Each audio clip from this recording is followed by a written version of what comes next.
తిరుమల మరియు శ్రీశైలం క్షేత్రాల్లో లడ్డు ప్రసాదం తయారీలో కల్తీ నెయ్యి వినియోగించడం మహాపచారంగా మహానంది మండలం జనసేన పార్టీ నాయకులు ఆగ్రహం వ్యక్తం చేశారు. గత వైసీపీ ప్రభుత్వం 5 సంవత్సరాలుగా భక్తులకు అందించే లడ్డు ప్రసాదంలో కల్తీ నెయ్యి వినియోగించడం మహాపచారమని మహానంది మండలం జనసేన పార్టీ నాయకులు ఆవేదన వ్యక్తం చేశారు. తిరుమల శ్రీ వెంకటేశ్వర స్వామి, అయోధ్య రామ మందిరానికి మరియు శ్రీశైలంలోని మల్లికార్జున స్వామికి లడ్డూ ప్రసాదం తయారీలో రసాయనాలు కలిస్తే నెయ్యి ఎలా ఉంటుందో వెతికి మరీ పక్కా ప్రణాళికతో చేయించి లడ్డూ ప్రసాదాల తయారీలో కోట్లాది హిందువుల మనోభావాలపై దాడి చేసిన గత ప్రభుత్వ పాలకులను కలియుగ దేవుడు అయిన శ్రీ వెంకటేశ్వర స్వామి శిక్షించాలని కోరుతూ మహానంది మండలానికి చెందిన జనసేన పార్టీ నాయకులు బండాత్మకూరు మండలం ఓంకారంలో వెలసిన శ్రీ వెంకటేశ్వర స్వామి వారికి ప్రత్యేక పూజలు నిర్వహించి మోకాళ్లపై నిలబడి ప్రార్థించారు.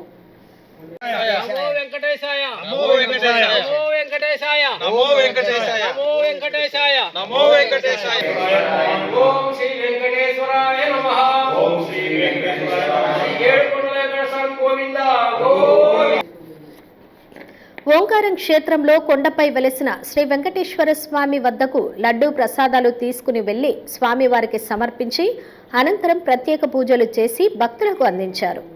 కల్తీ నెయ్యి తయారీలో రసాయనాలు మరియు బాత్రూంలో క్లీనర్స్లో ఉపయోగించే లప్సా వంటి రసాయనాలు వినియోగించి నకిలీ నెయ్యి తయారు చేసి కోట్లాది లడ్లను భక్తులకు విక్రయించి హిందువుల మనోభావాలపై దాడి చేసిన వైసీపీ నాయకులు క్షమాపణ కోరాల్సి ఉండగా వాటిని కప్పిపుచ్చుకోవడానికి అబద్ధాలు, తప్పుడు ఆరోపణలు చేయడం క్షమించరానిదని విమర్శించారు.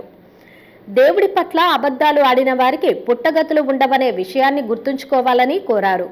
స్వామి వద్ద మోకరిల్లి కల్తీ నెయ్యితో అపచారం చేసిన వారిని శిక్షించాలని వేడుకున్నారు.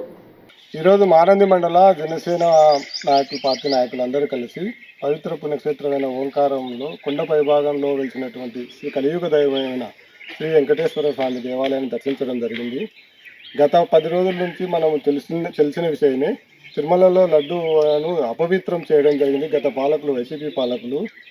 అందుకోసమని ఇక్కడికి వెంకటేశ్వర స్వామి గుడికి వచ్చేసి మేమందరూ మెట్లను పసుపు నీళ్ళతో ప్రక్షాళన చేసి లడ్డును కూడా ప్రక్షాళన చేసి వెంకటేశ్వర స్వామికి ఇచ్చి అందరికీ పంచిపెట్టడం జరుగుతుంది. అదేవిధంగా రాయలసీమలోని శైవ క్షేత్రం శ్రీశైలం మల్లికార్జున స్వామిని సైతం వైసీపీ ప్రభుత్వం వదిలిపెట్టలేదు. తిరుమల తిరుపతికి కల్తీ నెయ్యి సరఫరా చేసిన బోలే బాబా కంపెనీ శ్రీశైలం మల్లికార్జున స్వామికి కూడా నెయ్యి సరఫరా చేసి లడ్ల తయారీలో నకిలీ నెయ్యి వినియోగించడం శివభక్తులను ఆగ్రహానికి గురిచేస్తుంది. రసాయనాలను మరియు బాత్రూంలో వినియోగించే క్లీనర్ మందును వినియోగించి నకిలీ నెయ్యి సృష్టించారని ఆవేదన వ్యక్తం చేశారు. ఓంకారేశ్వరునికి లడ్డు ప్రసాదం సమర్పించి ఆలయ ప్రదక్షిణ చేసి భక్తులకు ప్రసాదాన్ని పంపిణీ చేశారు. హిందువుల మనోభావాలపై దాడి చేసి అపచారం చేసిన వైసీపీ కుట్రదారులను కలియుగ దేవుడు శ్రీ వెంకటేశ్వర స్వామి, అయోధ్య శ్రీరాముడు, శ్రీశైలం మల్లికార్జున స్వామి వదిలిపెట్టరు అనే సత్యాన్ని గ్రహించి తప్పుడు ఆరోపణలు మానుకోవాలని హితబోధ చేశారు. ఈ కార్యక్రమంలో మహానంది మండలం జనసేన పార్టీ నాయకులు కాకర్ల శివ, చక్రపాణి, మురళి, హరిప్రసాద్, చెంచు శ్రీను, సుబ్బరాయుడు, చందు, నాగేష్, వెంకట సుబ్బయ్య, పలువురు జనసేన పార్టీ నాయకులు పాల్గొన్నారు. హలో అండి, నేను మీకు Rakshitha. Please do subscribe to Nandyal communications.